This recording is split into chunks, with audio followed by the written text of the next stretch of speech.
If I offered you $1 million today, or a penny that doubles every day for 30 days, which would you take?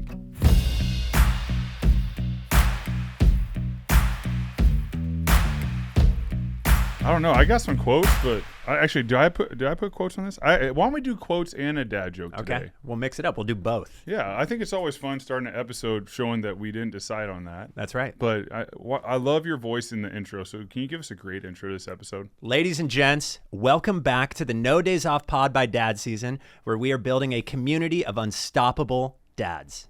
You crush that Actually, it gets better every time. You think? I think if anyone's watching on YouTube or watching a reel, if we make a reel of this, like seeing you in the green hydro with the flow, it looks like I would say if I didn't know what you already did today, that you got some waves, but it's been raining and weather's been crazy. Doesn't mean you didn't get waves, but I know you've been training for your fight. So you already got your training in today. Why don't we just start out talking about like what was training like today?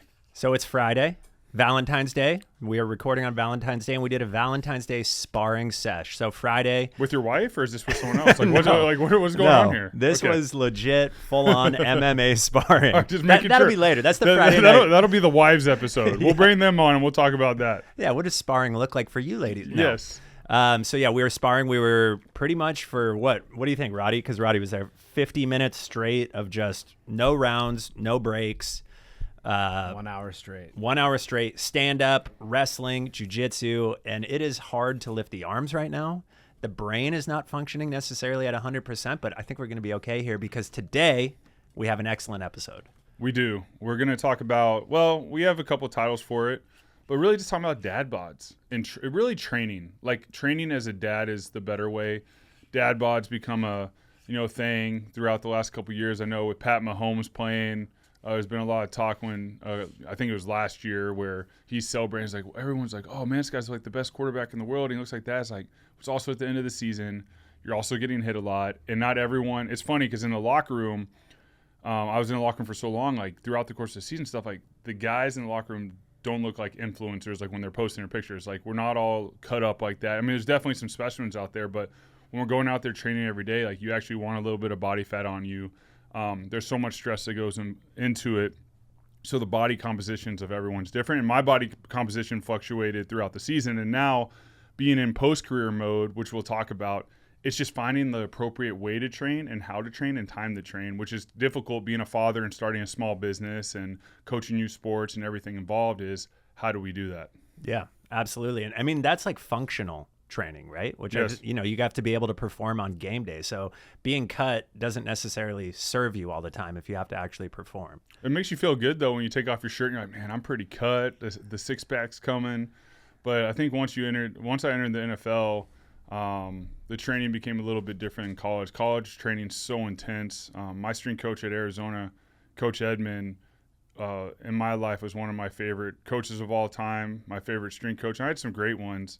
But the way he molded me as a man and the way he pushed us in workouts, and it was hard. Every single day, you would go to work out at the University of Arizona. You didn't know what he had planned for you because there would be groups, and you would always try to get the information from the previous group. Hey, man, what did I have us do today? He's like, man, we're outside.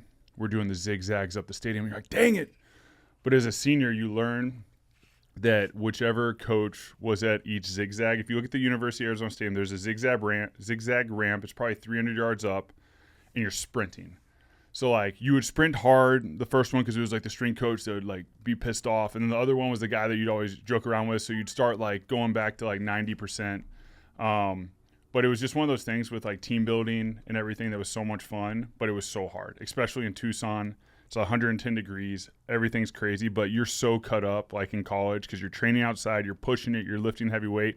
You get to the NFL training during the seasons, a lot of it's, you're using explosive muscles, but you're also just trying to be able to play on the field. You don't want to get injured, and the strength coaches in the NFL don't want you injured because then that goes back on them because there's so much money put into each of these players. Like, they need you on the field. So there's a happy balance between the two. Now imagine that training in Arizona when your kid was keeping you up all night and you were up early doing the feedings or whatever it was to help your wife out and work together. It creates a challenge, right? Yes. So I pulled up a couple stats here that I think might be good to launch into this. And the average dad gains 10 to 20 pounds after becoming a parent. nearly 50% of dads say they struggle finding the time to exercise. Less than a quarter of dads get the recommended exercise per week. And dads lose an average of 6 months of sleep in the first 2 years of their child's life. Yeah. So this is real. And this is just dads. This isn't even moms. Moms is even more amplified, but they stay in better shape than dads. Totally. Yeah. Absolutely. And we'll get the wives in here to talk about that. Yeah. We'll let them answer those questions. We won't answer it for them. For sure.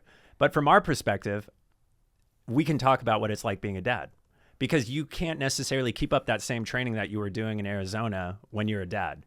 Your life is different now, right? And if you compare yourself to what you were doing in Arizona, you can then beat yourself up as to where you are now. Yeah. Right? Comparison is the thief of joy, as they say, and even comparing yourself to your previous self can steal that joy from you, because what you're embarking on now is in the journey of the fatherhood is going to make you even more resilient and more tougher and more strong in the long run. But you have to lean into this new journey and almost create a brand new mindset in how you think about fitness. Yeah. Right? Because you're just not, it's not the same. You don't have the same amount of time.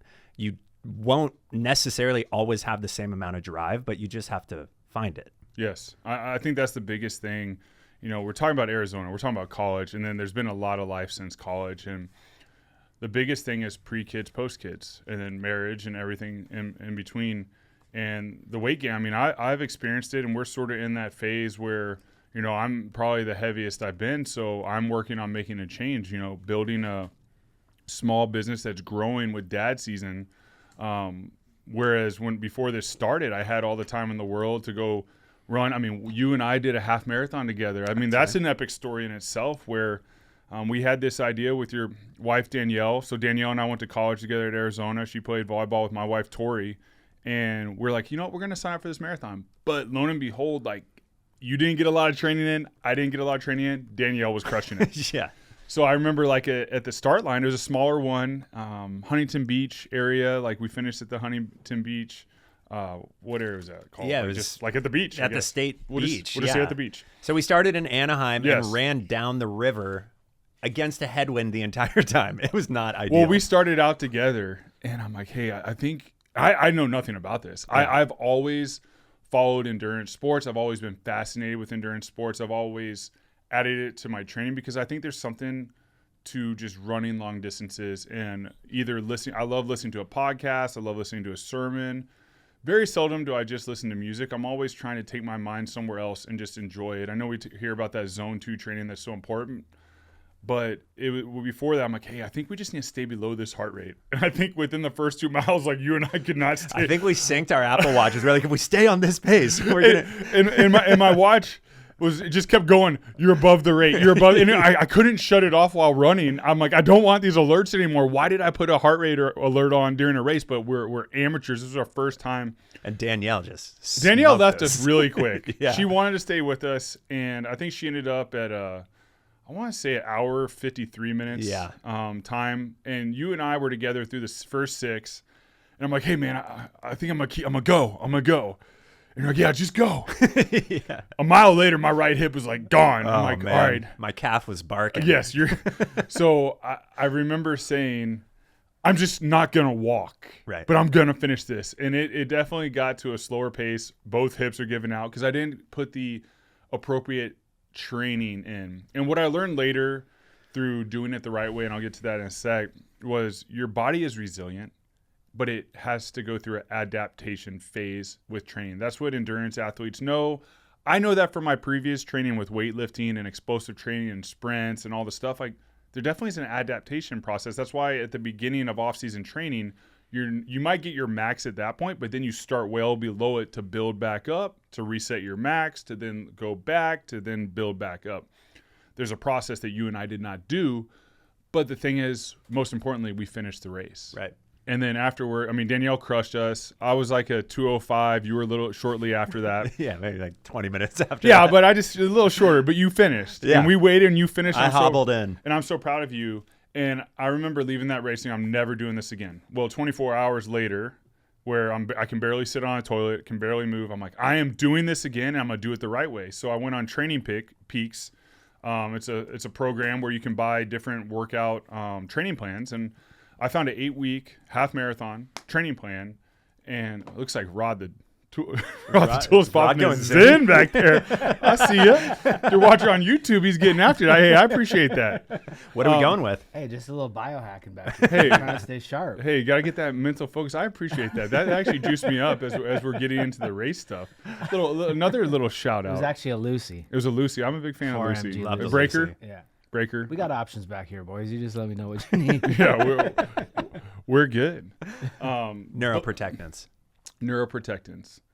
But I think just going through the race and having the desire of like doing something hard in training, and then there was a moment where I didn't want to do it, but then when I did it the right way, I was driven. So every single day I followed this plan. It was a heart rate based plan, an 80-20 method where 80% zone 2, 20% you're building with interval training or tempo training or high threshold training, and it was awesome. So then I go run the Orange County Marathon, which is crazy because you get there at like 6 a.m. and I didn't realize why there were so many, outdoor bathrooms. Porta potties is the appropriate term. Mm-hmm. And once I was there waiting for the race, I realized there's a lot of bowel moves. It's like pregame. Like there's many bowel moves going on. You have to pee every other second. But I ended up running a hour and 48-minute half marathon and felt so strong. And it was just one of those aha moments. Like, Nick, you knew this before. There's an adaptation phase. You can't just go out there and do it. You have to put in the work. You have to go. So it was great. And then I started doing a marathon training, but then fatherhood hit me because kids had breaks from school. We went on travel. And my longest marathon training run, I remember, was before church on a Sunday. I woke up at 4 a.m. and I did a 17-mile run. And it was like cold outside. But I had built up so much that I felt great. And my 17-mile run, I was in zone 2 and I probably was running it at like a 9:20 pace. Not crazy fast, but like zone 2, like that's really, really solid. Yeah. But then life happened. And that's what we're going to get into because now we're in that phase. I know you're training for a fight. I'm helping, Pat and I and Shelby and Tori are building dad season, but it's how do we prioritize fitness within our schedule as fathers? And I know for you, talk on like, what are you doing right now in your life? And this will be an episode we come back to and talk about is how we figure out the disciplines of life. So, John, what are you talking about? What are you doing a little bit in your life? I'm curious real quick, and I will get into that. When you were, I ended up training for a marathon, and my longest, I think, was 16 miles before my calf started acting up again. But the best part about it really is just crushing podcast episodes, right? Yeah. Was there anything that you were listening to that the users or the listeners might get something out of that? Yeah, I mean, I've definitely listened to the Goggins books and tapes, and those sometimes. I mean, he's a different animal. He's intense, but I appreciate it. I always love listening to people's story. I love storytelling. I love what you and Roddy do with your storytelling and what we're doing with the podcast with storytelling. The Choose Strong podcast, which recently, I think it was like last year it started, or maybe more times flown by, with Sally and Eddie McCrae. They're locals in Orange County where we are. She's an ultra runner that is just an absolute beast, but just such a bright spirit in the world of running and motherhood. And, her kids one has just recently gone to college to run in college, I believe at Northern Arizona, because I've listened to their podcast, and her other son plays lacrosse. And I think he's starting to do cross country in high school. So I've learned a lot. And then Eddie, her husband, is just hilarious. Those two on the podcast are so much fun to listen to. It's a great example of marriage and loving each other and going through this life together. Eddie crews Sally a lot in her ultra runs, so they'll talk about those stories. And I appreciate Eddie because he keeps it real. He's like the normal guy. Like Sally's like intense. Like she's run hundreds of miles, 200-mile races, and she's just an animal. And it's such it's motivation for me when I listen to. But then Eddie, his goal every year, he's staying in shape, he's pushing. I think he's done a marathon recently, but he likes doing that half marathon. Mm-hmm. But if anyone listening, the Choose Strong podcast, Sally and Eddie McCrae, I'm a big fan of them. And then also, you and I were talking before, and Sally's actually sponsored by Bear Performance Nutrition, but like Nick Bear does a great job. He's always done a great job with his brand and storytelling. I listened way back, and I might have been in Chicago in 2020, and maybe even before that, just watched his YouTube series and how he's been building his performance supplement brand. Their storytelling's great in all the competitions, the Ironman, the marathons, and just seeing him grow as an athlete and them grow as a brand. And now they're sponsoring athletes, sponsoring people, and doing great content and storytelling. It's really enjoyable to watch. And honestly, I think if you take it the right way, it's very motivating, even to someone who I played in the NFL and did that, but it's a different world now being a dad and building a business, trying to find that motivation and discipline. You have to pour it in. It's like my faith in Christ. Like I have to spend time with the Lord and reading the word and in prayer. And there's times of desert season where I'm lacking that, where I can see it show up in my daily life and my attitude as a father, as a husband, and how I am with other people. I'm short-tempered in the sense of like I'm not really giving people the appropriate time to really dive in. Whereas when I'm rooted in that word, my heart is in a better place. It's the same with training. Like for me, when I watch those motivational films, listen to the motivational podcast, when I'm training, it motivates me to do the right disciplines and not go off and start scrolling Instagram and whatever. It's a positive thing. Yeah. Big fan of Nick Bear.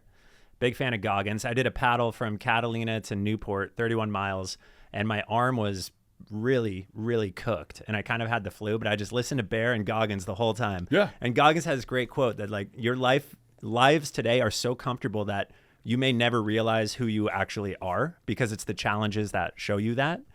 And then also he has the great quotes about how your mind's just a Yeah.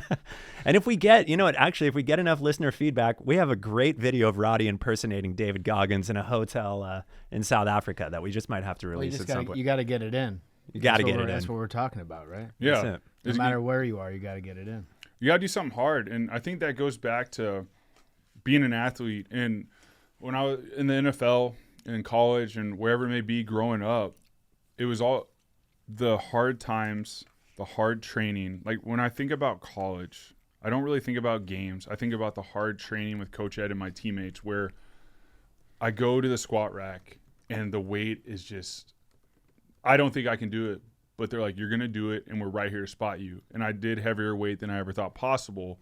Now I hurt after, my muscles were broken down after, but then if I did the appropriate recovery, they built up stronger and I did hard things. Same thing in the NFL. I grew as a player by playing in hard games that maybe I won the game. Like my first win was as a rookie against Tampa Bay, and it was a really difficult game.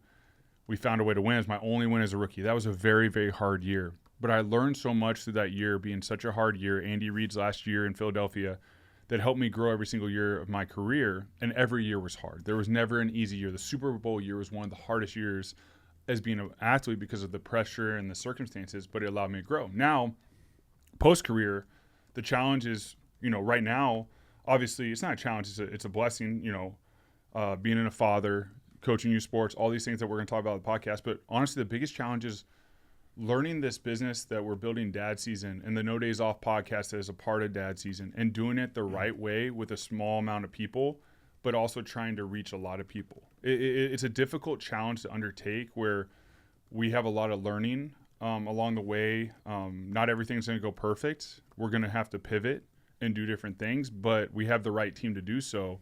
It's really hard. But what I want to get back to, and where this episode is holding me accountable, is we talked about Dad Bod. It's really just training and fitness. And I was thinking about it as I was driving into the studio today. There's so many times, because of what I did previously at such a high level, and even training for the half marathon and running a half marathon and training for a marathon, I was at peak shape, like crushing it, feeling great. And I was doing this at like 253 pounds. I'm probably right now, as I sit here, 270 pounds. I'm heavier.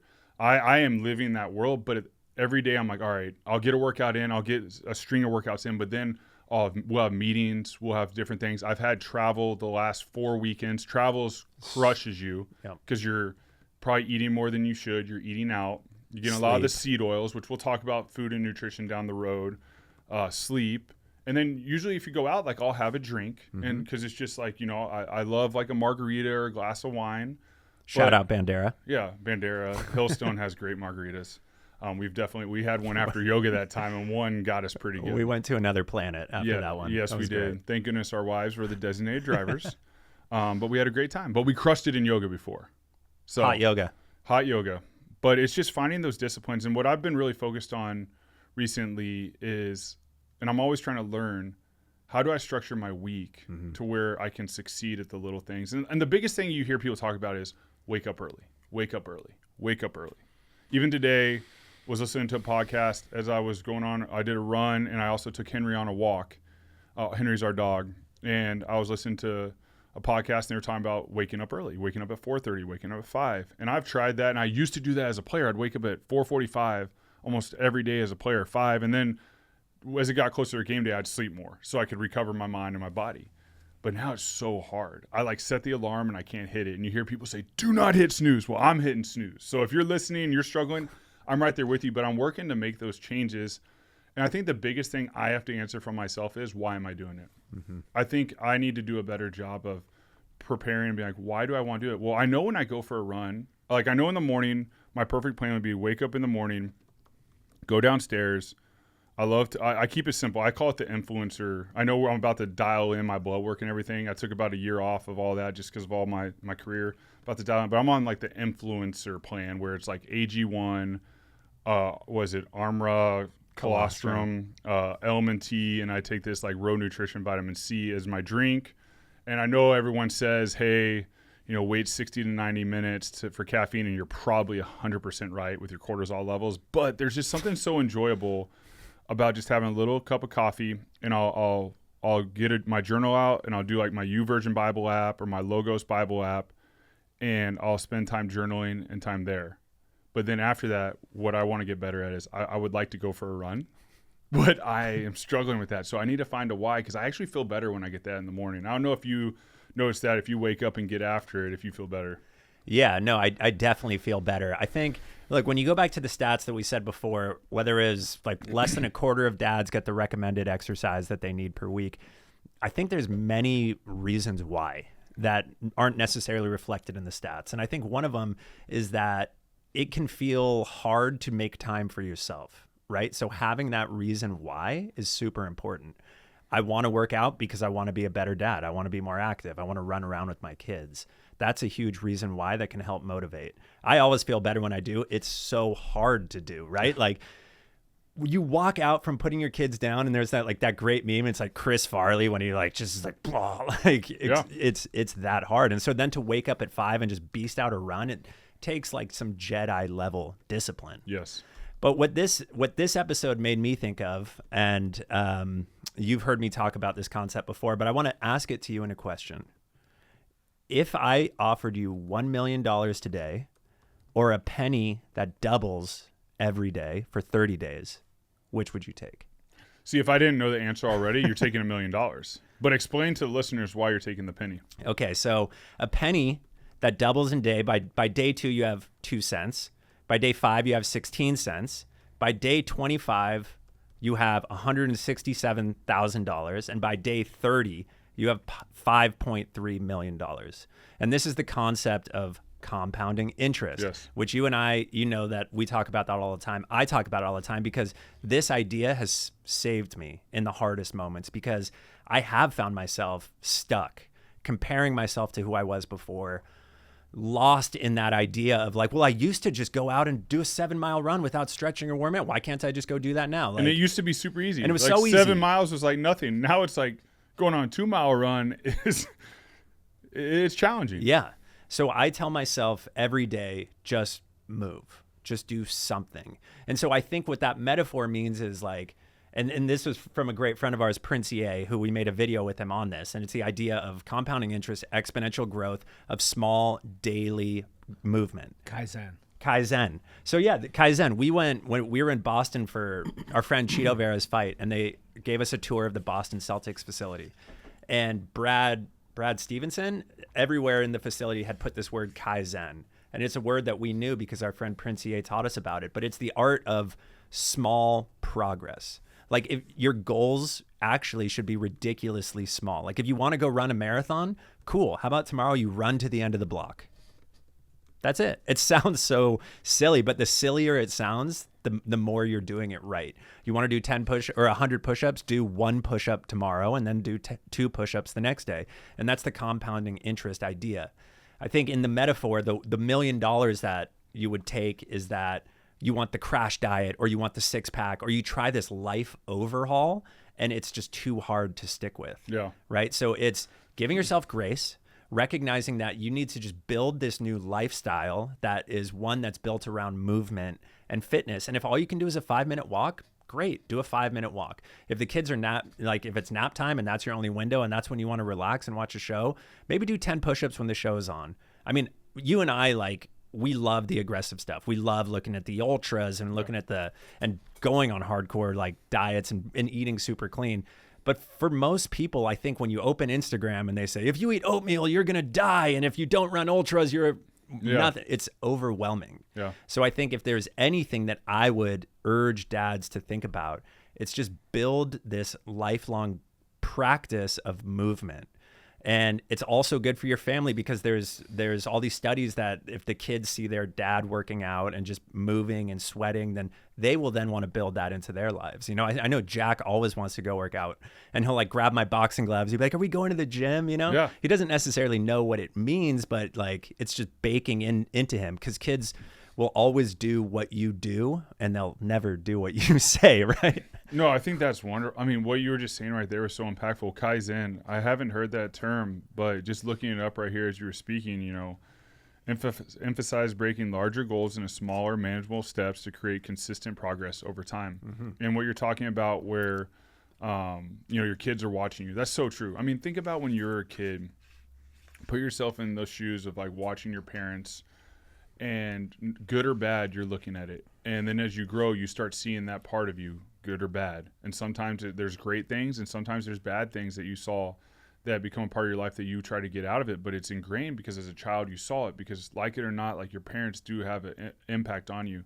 And that's sort of a great why. Like I said earlier, what's my why?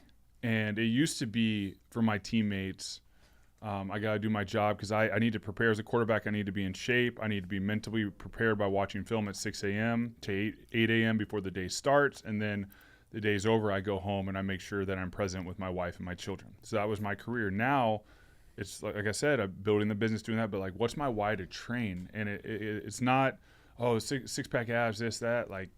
I actually just want to feel great. I want to have that energy. But what you said right there hit me hard.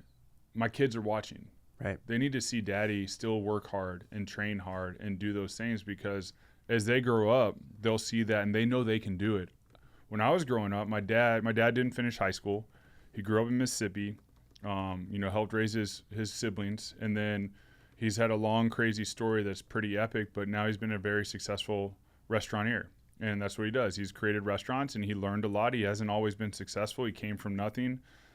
Truly amazing story. But he used to always tell me about him as an athlete in high school and how he loved baseball and how he was a great baseball player. And I didn't believe it till I went with him to Petal, Mississippi and visited and saw that he actually was a really good baseball player. I mean, I saw it as him throwing with me and shooting hoops and throwing a football. I mean, just unbelievable at all those things, great at all sports. He's 78 right now and can still go out there and play great golf, and he doesn't even wear a glove. He just, bare hand, just swinging, and he loves to compete. But as a kid, my dad always told me that he was great at it, and he showed me it. So then I was like, I can be great too. I can do these things as well. Well, now I'm a father. I need to give my kids that example every single day, but also show them that I'm not perfect and walk with them as, if I'm struggling and as I can teach them when they're struggling, help uplift them when they're down. But I think it's also important when your kid falls down, they need to learn how to get themselves back up. And at some point when you realize that they're not going to be able to, you're there to help them back up so that they learn next time how to get back up. Because eventually they're going to become adults and be out of the house, and you want to teach them everything in the house. And when they go out to college or whatever they do, they have a strong foundation. So that was really impactful, man. I appreciate that. And I think just, building these things that are digestible bites. The hardest thing is I once did this so I can go. Even today when I went on my run, I'm like, man, I'm going to do an hour run. And then I'm going to do an hour lift because I used to do that. And then I rationalized and said, my body's not ready for that. I'm going to hit my run right now. I'm going to do a high interval training run. And then we're going to go record this podcast that I'm so excited to talk about because it's something we're going to build on.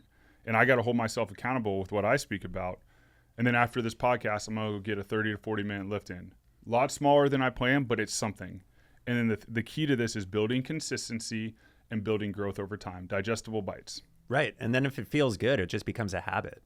In Atomic Habits, James Clear says, every action you take is a vote for the type of person you want to become. And I think with fathers, it's even deeper because every action you take is a vote for the type of family you're going to create and the type of we both have boys. What type of men are we going to create? They're going to be somebody's husband someday. They're going to be somebody's father also. And of course, for our daughters, we want them to know, love and strong male leadership as well. So, yeah, I mean, your kids have seen you succeed at the highest level, or they will. I know Lily was there on that Super Bowl day. Yeah, she lets her brothers know that all the time. Yeah, I was there. Yeah, you guys weren't there. There's a picture. We haven't updated our pictures in our house with our youngest Bodie, even though Bodie gets a ton of love. Duke's on the wall. We need to put Bodie on the wall with the kids, but there is a picture of Lily and I from the Super Bowl, and she's let her brothers know that a couple of times that she was there and Daddy didn't. Daddy went through the trials of the end of his career with the boys. So the boys got to see Daddy. There was some successes at the end of the career, but more trials than not, but taught me a lot in this next stage of life that I'm so grateful for and I utilize. And I think the biggest thing is just never to be defeated in your mind and realizing we talk about grace a lot. There's days where I just feel like I failed that day. But then I realized that at the end of the day, I'm so grateful and so blessed for what God's allowed in my life, my wife and my children, our health. I was able to, be with them that day. And I think you can sort of get swamped down by all the things you think you should be doing and realize like sometimes just being still and slowing down and making sure that the main thing stays the main thing. For me, it's my wife, Tori, and my children. And then I need to make sure where the fitness and the topic of this is, well, the reason this is important to me is one, the example for the children, but two, I feel better and more energized when I am training the appropriate way and building the right way. Because there's days where like traveling, like I said, I'll have like 3 or 4 good training days. I say training just because like that was me. Yeah. It's more just like fitness, sure, trying to get momentum. So I'll get momentum through 4 days, then we'll be gone. Like I was doing one of my best friend's wedding in Mexico City. So I actually conducted the wedding. It was my second wedding to conduct.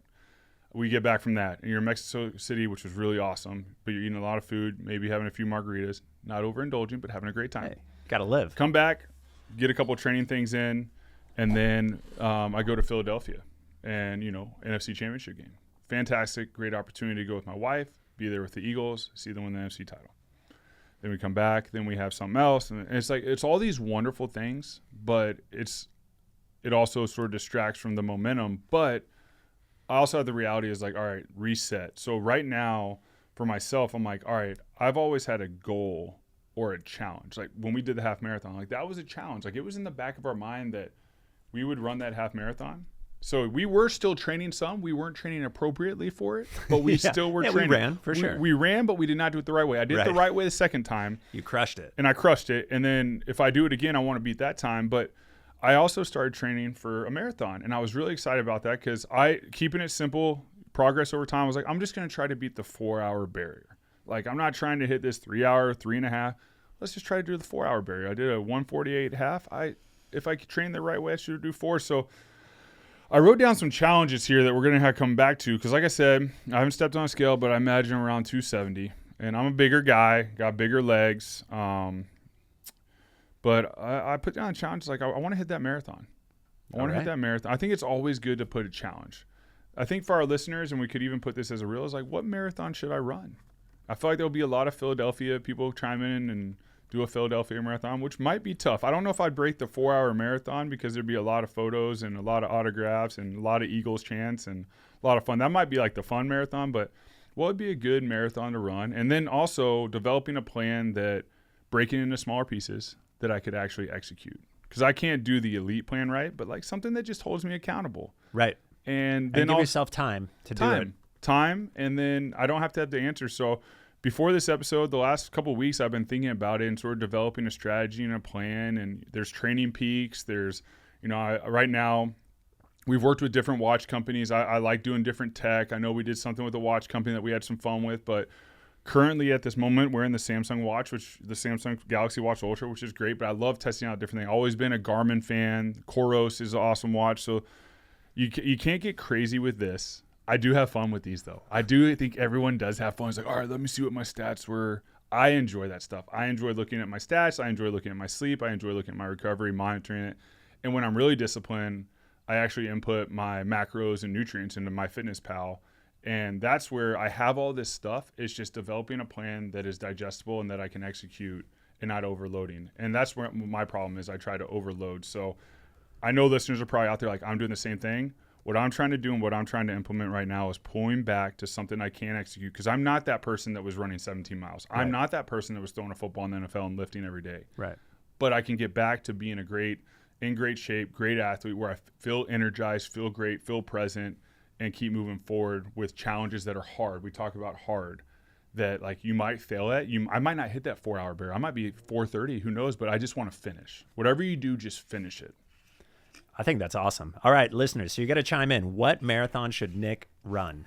And that's such a good point, though. Having a goal really increases your training, because you got to get out there. Because I'm running this marathon someday, or at this date, and if I don't train, I'm really going to fall on my face. Well, I mean, I've been talking a lot about just me training, right? I mean, but I got 2 guys right here that are training for fights. That's right. And let's talk a little bit, both of y'all, talking about like what you are doing for your training and why you're doing it. Yeah.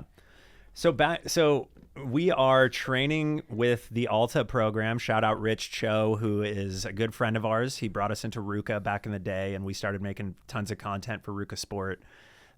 He approached us with this opportunity to step in the cage, have a sanctioned amateur fight. He said, we have this program where we basically take novices, amateurs, and we lead them through a 5-month fight camp of everything from boxing, Muay Thai, wrestling, jiu-jitsu. It's going to be with the UFC Hall of Famer, Cub Swanson, great guy who's a dad. Maybe we'll get him on the pod sometime. Shout out Cub. And it's at the UFC gym in Costa Mesa, and you show up every day, 9 a.m., we fight, we learn techniques, we learn drills, we barely hobble out of there by the end of the sesh. And it's been incredible, because it's an insane physical workout, but it's also an unbelievable mental workout. You're learning so much. I feel my brain like I play a little bit of piano, and sometimes when you're learning a new song, you feel like the blood flow to your brain, and there's like a blockage, and you need to break through that for you to fully learn the chord pattern and structure. It's a lot like this with like wrestling and jiu-jitsu techniques.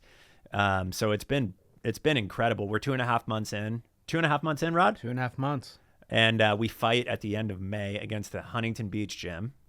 So Got to watch out for those Huntington guys. yeah, those Huntington guys, they're scrappy. They don't have as much to lose, you know. Oh, we're starting to talk. Yeah, about Roddy's got the banter going. Roddy John, are you touching gloves?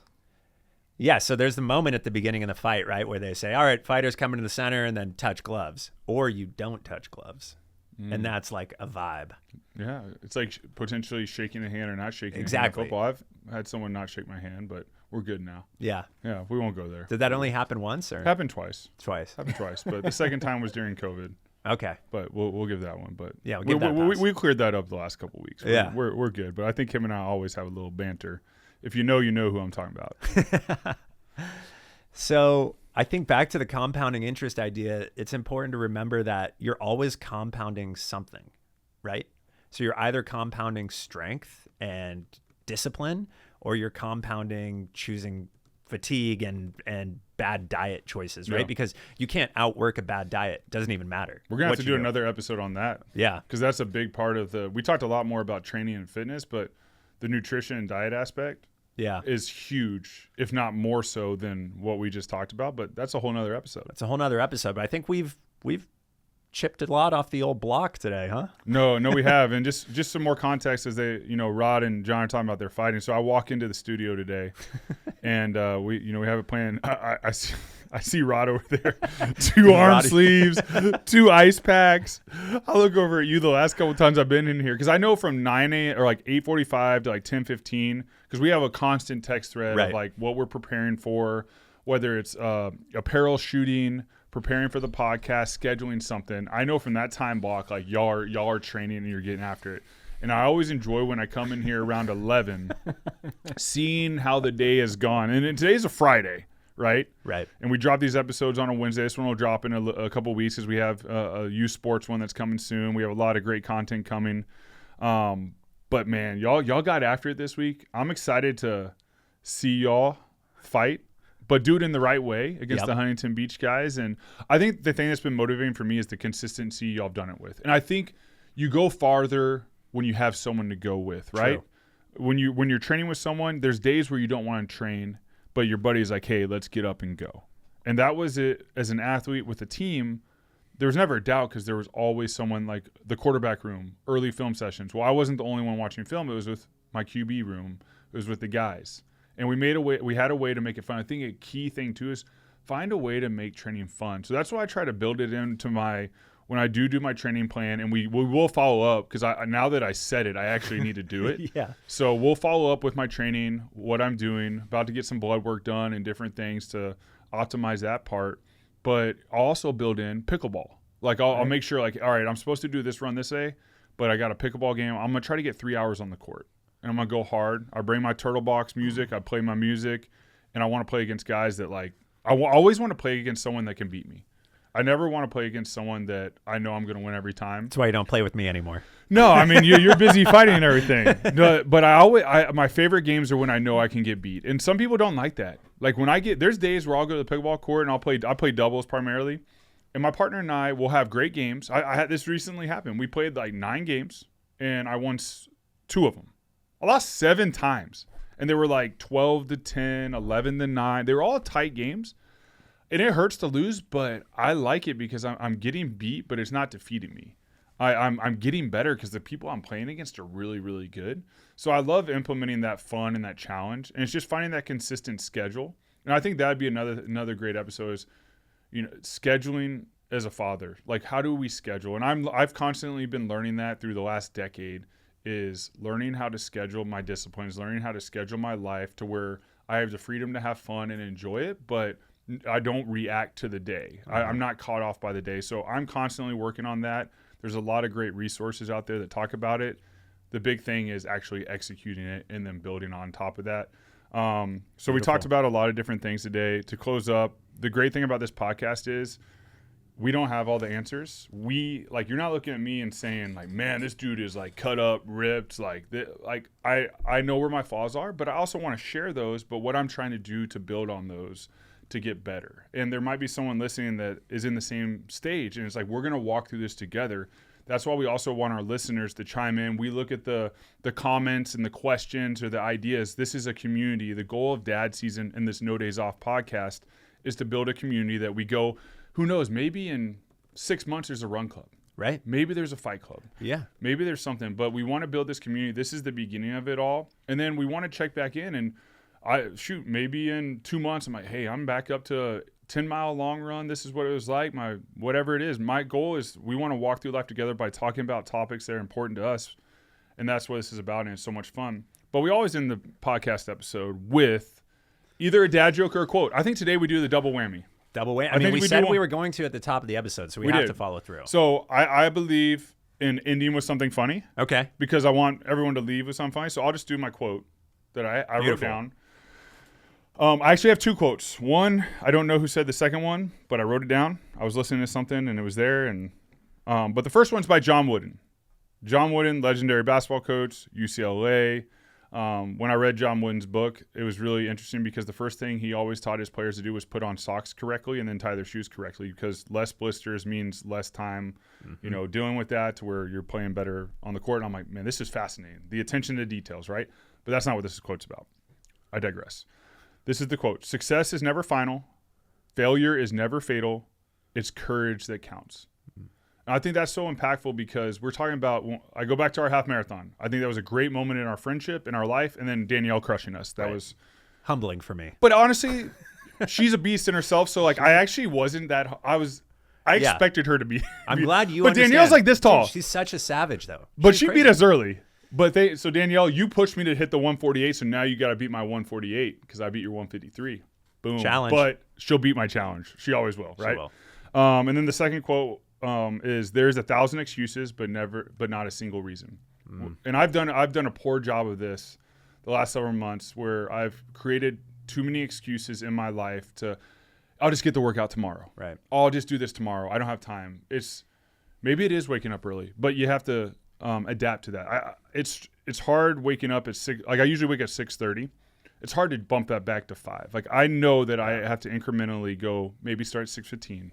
Do that for a little bit, 6, or I probably just need to do a better job of actually going to bed at like 9:30 instead of like 10:30 or 11, and just whatever. So those are the things that were really impactful to me that I'm gonna work on implementing through this journey of the No Days Off podcast. I think there's a lot of wisdom there. But that was me more just talking about where I'm struggling and going through. Now let's end with something funny and something exciting. Well, John, real quick, do you remember what Coach Roach used to say about excuses? Yeah, almost that every day? popped in my head. Our D-line coach in high school used to say, excuses are like a-holes. Everyone has them and they all stink. That's a great quote. Coach Roach was a wise man. He had no kneecaps, which is just a fun story. That you know what though? That sounds like a D-line coach or an O-line coach. They have some of the most amazing quotes out there, and they are just constantly bringing it every single day, and that's a great one. Yeah, that's good. All right, let's get a dad joke. Okay, what? Let's hear it. All right. What's blue and not very heavy? The sky. This guy. Light blue. Hey, at least we're on the There same we go, page. folks. Well, Bam. Well, we thank you all for listening to our banter and us sharing about our journey through training, where we were, where we are, and where we're going. We want y'all to comment on the episodes, share your thoughts, what direction that you'd want us to talk about. But thank you so much for joining us for the No Days Off by Dad Season podcast, and I hope you have a great day.